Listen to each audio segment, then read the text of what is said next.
Hey guys, today we're diving into the best copy tricks in Adobe Illustrator to level up your workflow speed. Stick around till the end for a special bonus trick. Let's get started. Alright guys, let's start with my favorite trick, the click and drag duplicate. Just select your object, hold Option or Alt, and drag it wherever you want.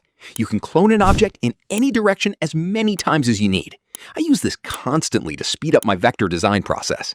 Next up is a continuation of the drag trick that speeds things up even more. After dragging your object with Option or Alt, just hit Command D or Ctrl D to repeat that move with the exact same spacing. To snap it in a perfectly straight line, left, right, up, or down, just hold Shift along with Option or Alt as you drag. Now, everyone knows basic copy and paste, but we have to cover it to set up the next trick.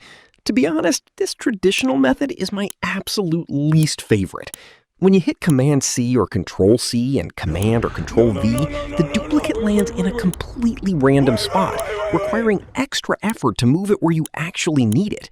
On complex artwork or multiple artboards, tracking down where it was pasted gets super frustrating.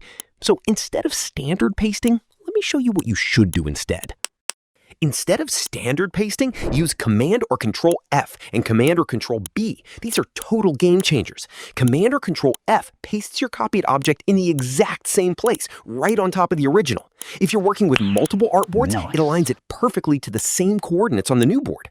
Command or Ctrl+B does the exact same thing, but pastes it right behind the selection. It's an invaluable trick for character art and detailed artwork. Now for our bonus trick. This one is a huge time saver if you manage multi-artboard projects. Select your object, hit Command-C or Ctrl+C to copy, then press Option-Command-Shift-V on Mac or Ctrl-Alt-Shift-V on Windows. This places your object in the exact same spot across every artboard instantly. If this was useful, drop a comment below, hit that like button, and subscribe for more design workflows.